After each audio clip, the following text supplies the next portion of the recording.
Hello, GBDAs, and welcome to another episode of GBDA On Air. I'm your host, Gaurav. I'm your host, Denise. I'm your host, Cindy. And today we have with us Professor Achenbach. Yay! All right, Professor Achenbach, tell us a little bit about yourself. Gosh, how far back do you want to go? 1900s. The 19th, that's when I actually went to university, in the 19th century, guys. I'm actually originally from Toronto, okay, so I'm a Canadian. Did my PhD over at Oxford University, and I'm actually trained as a modern European historian. Wow. So that lasted for about 10 years because I got contracts to teach at various universities. And then at one point, dawned on me that maybe I wasn't going to be cut out for a historian. So I retooled, went down the road to Wilfrid Laurier University, got an MBA. They let me in because of good behavior, I think, more than anything else, and because I bribed them. And they have a good program. I wouldn't say wonderful, but it's a good program. Only lasts a year. It was very intensive. That's where I actually met Tabitha Dominguez. Yes. She was my classmate. Oh, wow. So she and I go back, 25 years now. And so I got an MBA, entered the business world, was a project manager as well as a general manager for a company for about 7 years. And got tired of it because basically I was working for an American company. Right. And my sales area was Canada. So I had to go literally from Vancouver Island to Newfoundland and everything in between on a regular basis. Oh, wow.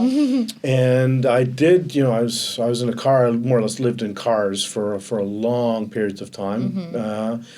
And, after a while, you get a bit tired of that. There's the romance of the road, being a salesman, making new experiences, so on. After 2 years, that's over, folks. True. You get tired of it. You eat the same sort of food. You go to the same sort of hotels. You meet very sort of similar people. After a while, you get to know all your customers. And while that's a good thing, after a while, the romance ends. And what also happened in my case was that I was married and we had children.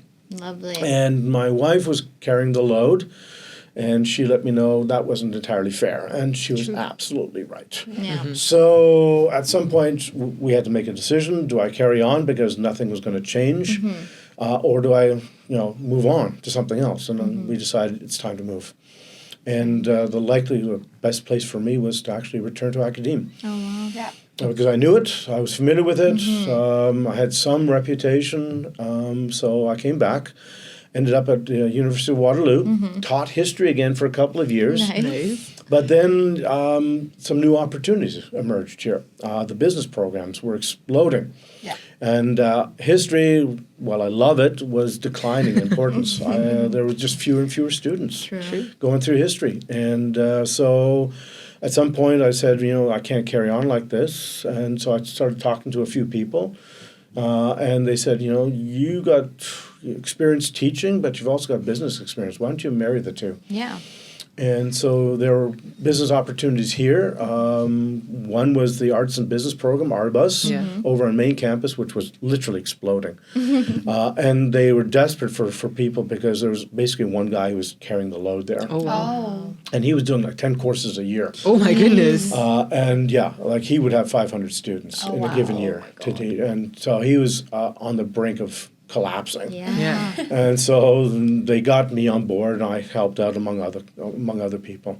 But then there was this thing called Stratford. And Stratford had just started, and I sort of kept my eye on it and said, that's kind of interesting, I know nothing about design or web design or UX, UI. I could barely pronounce what that means. So someday I got in contact with Christine McWebb, who was the former director here.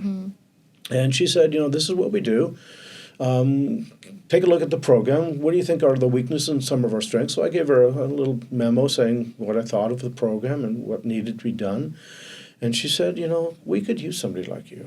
And so in 2014, so 2 years after we started here, I got my first gig, as it were, teaching the third-year students, which was the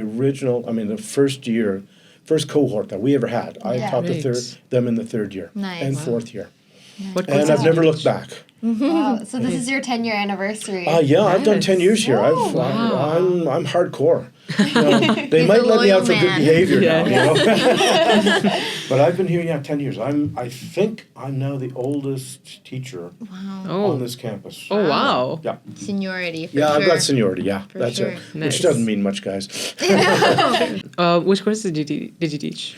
I taught, right from the beginning, I've taught 204. Oh, okay. And at that point, it was called leadership. Okay, it's morphed into something else because we sort of thought, that's not quite what we want for the program. Right. But initially, it was on leadership. So the assumption was that most of the students were going to be into a managerial role because of their degree, and that's true. And I can say that quite honestly, most of our graduates do end up in a managerial capacity. Okay. And so we thought about leadership, but then I brought in management, and management leadership is quite slightly different sort of subject areas. And then we started thinking about teamwork and how modern organizations work very much with teams, which is almost ubiquitous now. Right. So again, can we marry or can we get that topic of teamwork and integrated with leadership management? And that's where this morphed into. Right. And then, of course, more recently, project management. We didn't have a course on project management, but again, as many of you will find, you're going to be project leaders, management leaders. Okay, so what's that involve? What do you have to think about when you got that responsibility? So 204, that's what we started off. It's morphed into something slightly different, not too much. It's still recognizable, but it's different. And then I also was teaching the capstone. Oh, yeah. Because I was the only one that could do business. At that time, I was the only one with business experience. So we had, right from the beginning, we had companies coming by with interesting proposals and wanted to know how our students could use those proposals and develop ideas and projects from that, which these companies could use. So we had Scotiabank, we had TELUS, we had Rogers, we had a couple of other banks. Now you have Sun Life. Sun Life, exactly, this year, right. Manulife was also here at one point. So big organizations who I think recognized they weren't communicating well with a whole generation and not using a medium properly. I see. Okay, and that's where these guys come in. They recognized they had some limitations. But our job was, okay, you can have your wonderful ideas and be creative and so on, but it's got to be grounded. And we're dealing with business here, okay? And what do you need to think about when you're dealing with business? There's a certain practicality. Money is a big one, okay? It's not the only one, but it's a big one, okay? So when you get an idea, make sure it's not pie in the sky, unachievable, a wonderful want, but the reality is we need something that's functional at the end of the day. So I had to teach them, basic sort of things about what business was about. And what the aspirations of business people were. So what were these companies looking for? Well, they wanted a project which made sense commercially. It's something that they could actually endorse, and from a financial point of view. And of course, creativity. You guys are awesome. Creativity. All right, but it needs to be grounded, and that's where I came in. For the first few years, that first cohort had me as well in 204, 402 rather, and as did a couple of subsequent years as well. Nice. So let me get this straight. You taught 204 and 402. Yeah. Nice. That's why I get confused. Fair. It's easy enough to get confused. Sure. You also taught finance, as I'm aware of. You taught the finance course for GBDA students. How has that changed in the past 10 years that you've been teaching GBDA? The honest answer is that was one of my recommendations to Christine. Okay. One of the big absences in our business portfolio was finance. We had no finance course. Right. And I remember being in 402 in the capstone. And the second or third week, I said, "This is a spreadsheet, and this is an income statement." And We gotta learn this, guys. You gotta learn this, guys. And they had no idea. Oh. They had absolutely no background whatsoever in that stuff. So from the beginning, I had to tell them, this is what a spreadsheet looks like, and this is the numbers, and these are where the numbers come from, and how they're related, and what they tell you about This things. is an income statement. This is The a cash flow, balance sheet. Yeah, absolutely. The whole thing. Okay, the whole rigmarole. Yeah. And I remember that first cohort, they were so joyous isn't quite the word, but they were so appreciative Wow. that they got that information because all of them knew that this stuff existed, but they had never any experience with it. Nobody taught them this at all. So it was a big void in their learning, and they recognized that. So at the end of the year, virtually everybody thanked me. Aww. It was really, really That's nice sweet. to hear. Nice to hear. That's sweet. Yeah. Oh, so how has the Stratford facilities evolved? Okay, the actual building was completed in 2012, and I think finished. I mean, all the final touches done the following year. And initially, our first cohort was 60 people. Oh my God. Wow. This place was That's so you could shoot a cannon through here and you wouldn't have hit anybody. There were times when there was nobody here. Wow. Those first couple of years. Yeah. I know everyone was complaining about like the loss of vending machines we just had, and we just got them back, which means it's time for our snack zone. Yes. Cue it in.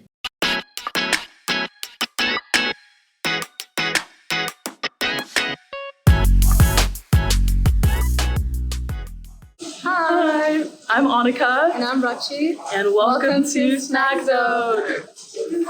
We're at Ali today for our snack review. What'd you get? Yeah, all right, so I got a strawberry green tea with regular sugar and regular ice. And I got a classic milk tea with green tea jelly, no ice, regular sugar.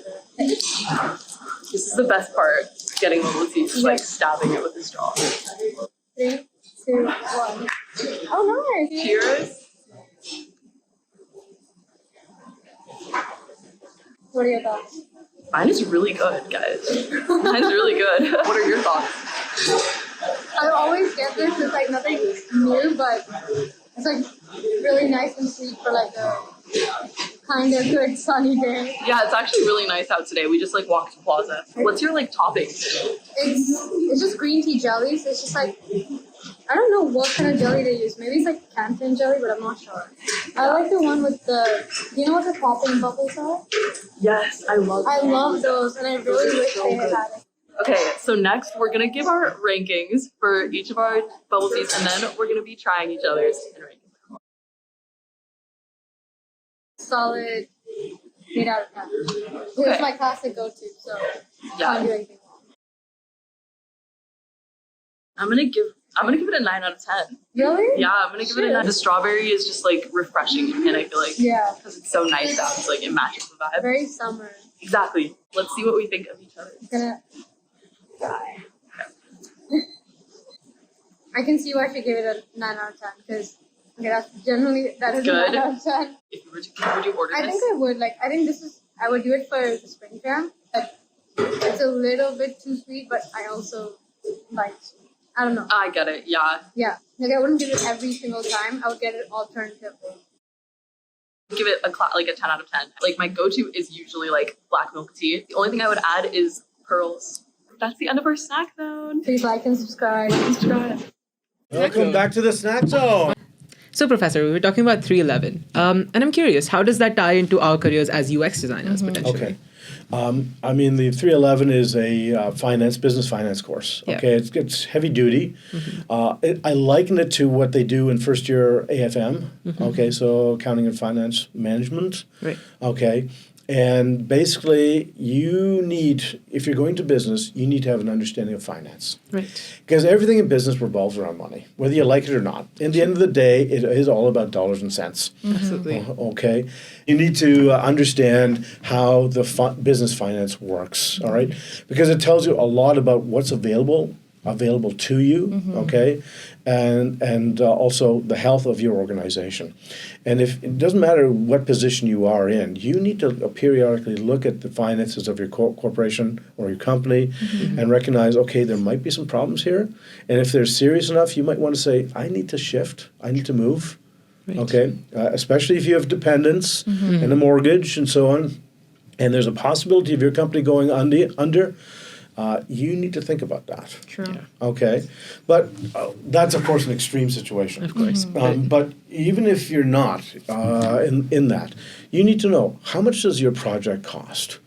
If you got a design, or you're doing something UX UI, which is innovative, but it's going to take months to actually complete, and it has so much dollars attached to it, you got to understand what the value of that is in an organization. The return on investment. It is. Yeah. I mean, executives will take a look at that and say, that is an investment which we need. And you need to be cognizant that it is an investment, because it's serious, folks. When several $100,000s are being put into a project, don't think this is chump change or something that you can just throw around at liberty, because it's not, okay?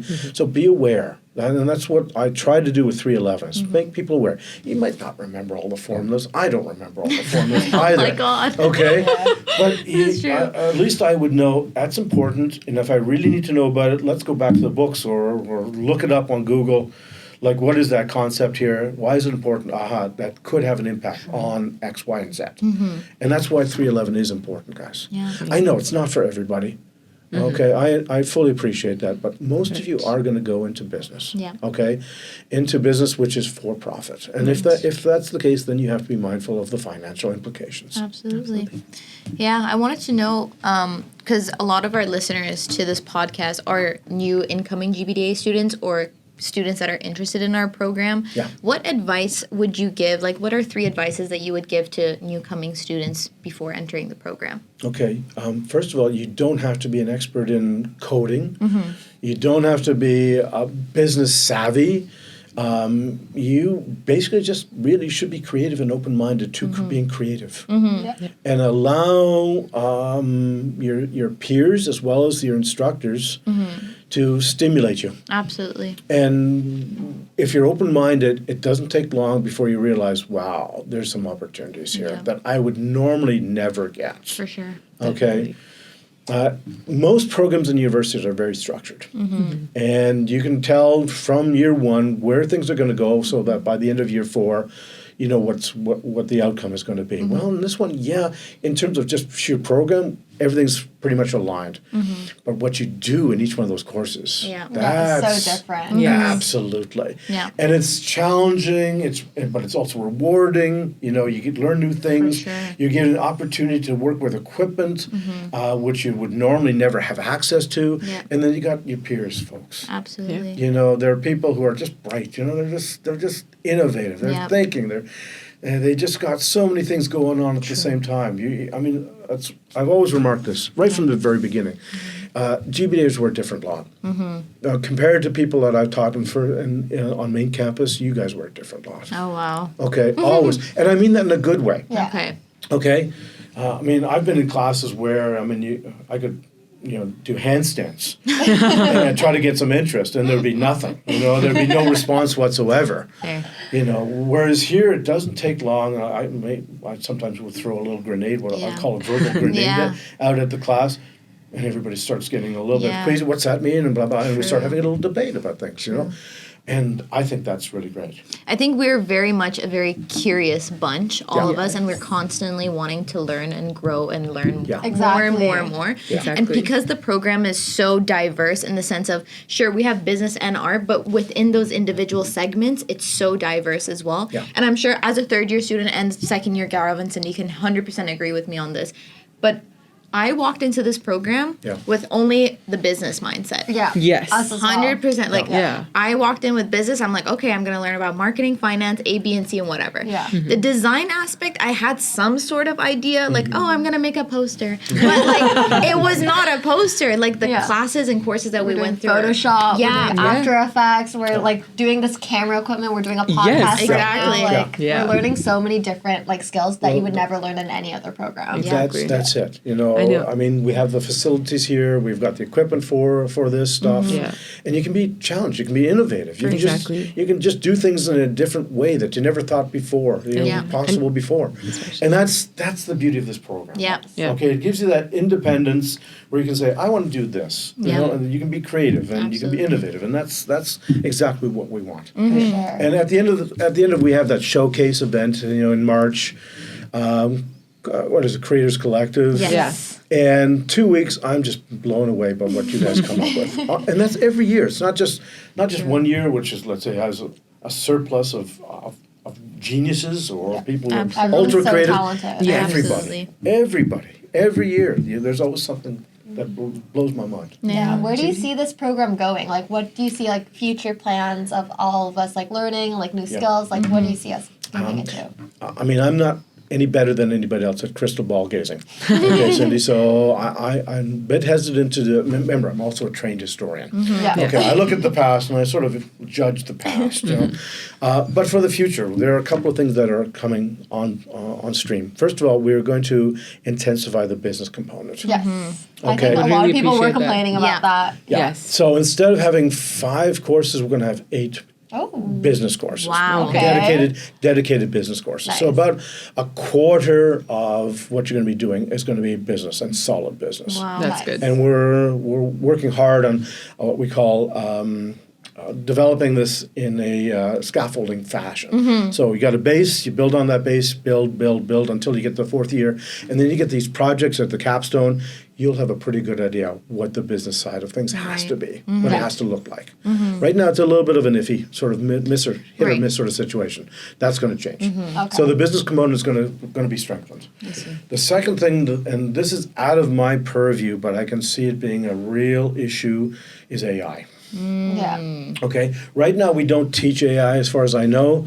I mean, Leonard might talk about it, Yeah.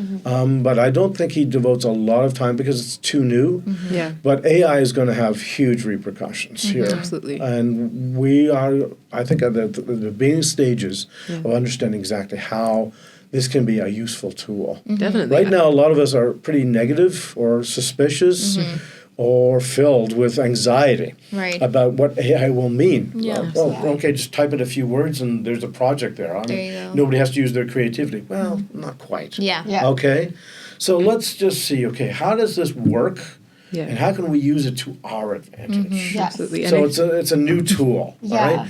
So Yeah. I'm hesitant. I mean, I'm a bit of an old fogey. I know I'm a little bit suspicious of AI, Yeah. but I recognize it's a tool, and if you use tools properly, they can be very effective. Yes. Absolutely. Okay, so how we're going to do that in this program still has to be worked out. No, Okay? for course. sure. I feel like there is a discrepancy, like with AI, because the last episode or a few episodes ago that we had with UX profs, we were talking about AI as well. And then I know in mine and Graf's class for Terry, we're actually encouraged to use AI. Good. To use AI, And like footage and Yeah. everything. Okay. And he taught us how to use certain AI tools to showcase our creativity. So, like, how can we incorporate AI into our workflows?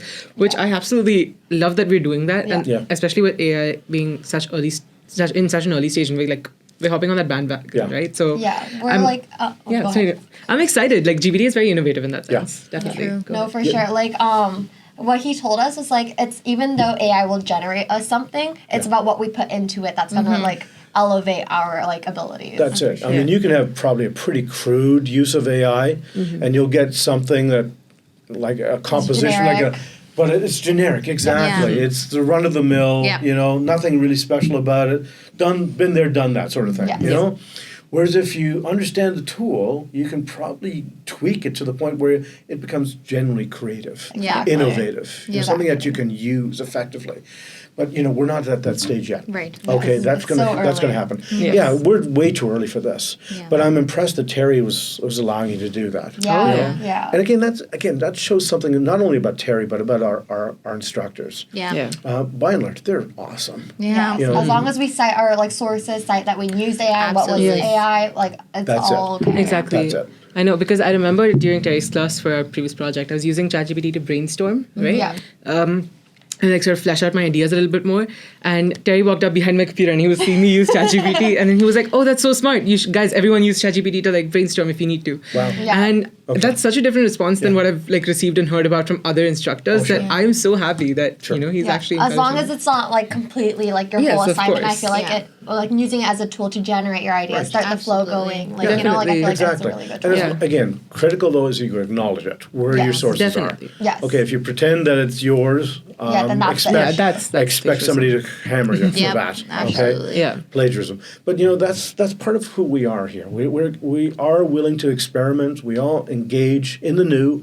even though we might not always be comfortable about it, it's something we It's practice just testing here. the waters. Absolutely. That's true. Because Yeah. like our world is changing, technology is changing. So as a program such as GBDA, we constantly have to be evolving. Yeah, we too. have to be innovative, like Yeah. doing the new trends. That's Absolutely. it. You know, I mean, I talked about York University having a similar program that will be starting in September.